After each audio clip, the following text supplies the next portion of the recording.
izin melaksanakan klarifikasi berkaitan dengan OTT yang terjadi beberapa hari yang lalu. Pada siang hari tadi, Panglima TNI melakukan rapat terbatas yang dihadiri oleh Kasum TNI, Kabais TNI, dan ada kami yang ada di sini ini sekarang berkaitan dengan OTT tersebut.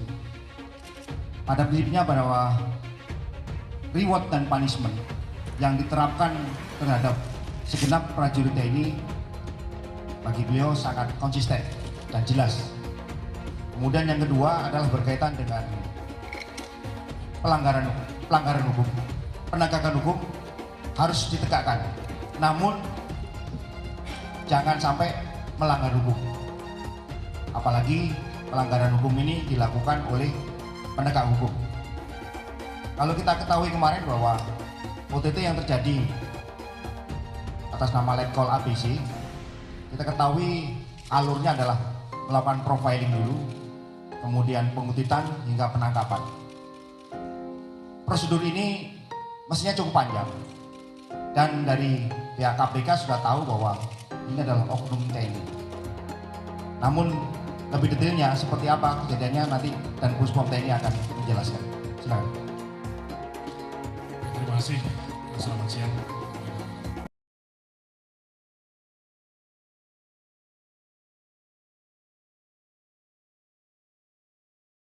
Kasus dugaan suap pengadaan barang dan jasa di Badan Nasional Pencarian dan Pertolongan atau Basarnas yang menyeret Kepala Basarnas Marsikal Madya Henry Alfiandi dan Koordinator Administrasi Kabasarnas Letkol ADM Afri Budi Cahyanto menjadi polemik antara Komisi Pemberantasan Korupsi KPK dan Tentara Nasional Indonesia.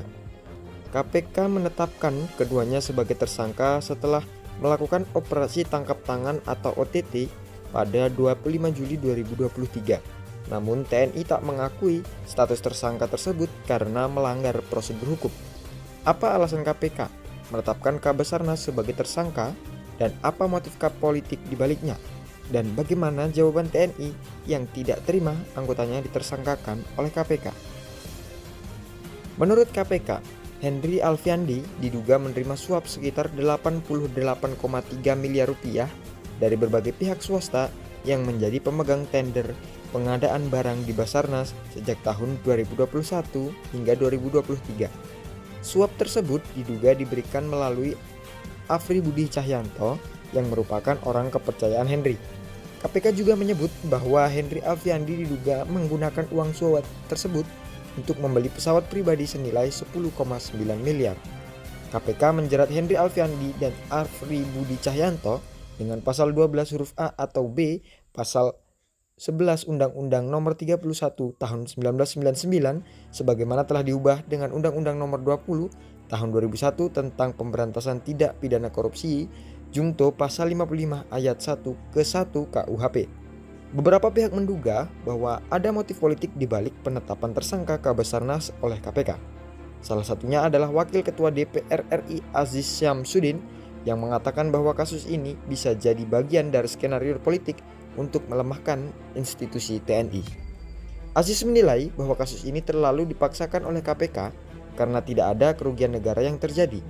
Ia juga menyoroti timing OTT yang dilakukan menjelang masa pensiun Henry Alfiandi pada Agustus 2023. Aziz mendesak agar KPK tidak sembarangan dalam menetapkan tersangka, apalagi jika ada indikasi adanya intervensi dari pihak-pihak tertentu.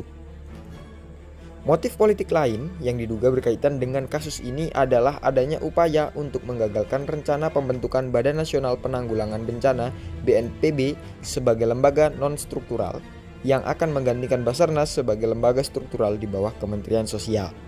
Rencana ini sudah direstui oleh Presiden Joko Widodo pada Juni 2023, namun belum ditindaklanjuti oleh DPR.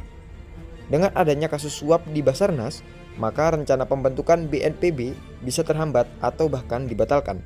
Hal ini tentu merugikan bagi pihak-pihak yang ingin memperkuat peran negara dalam penanganan bencana.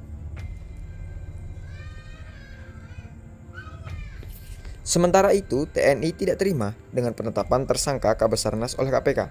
Panglima TNI Marsikal Hadi Cahyanto menegaskan bahwa TNI tidak mengakui status tersangka Henry Alfiandi dan Afri Budi Cahyanto karena KPK tidak mengikuti prosedur hukum yang berlaku.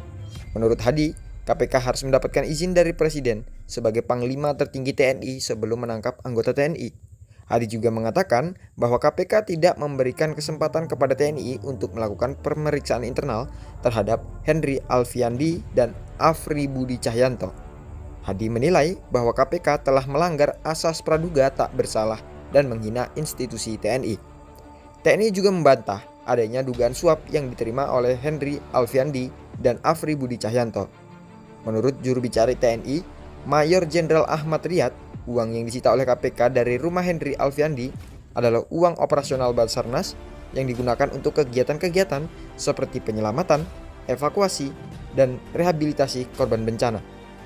Riyad juga membantah bahwa Henry Alfiandi memiliki pesawat pribadi dan mengklaim bahwa pesawat tersebut adalah milik Basarnas yang digunakan untuk kepentingan dinas.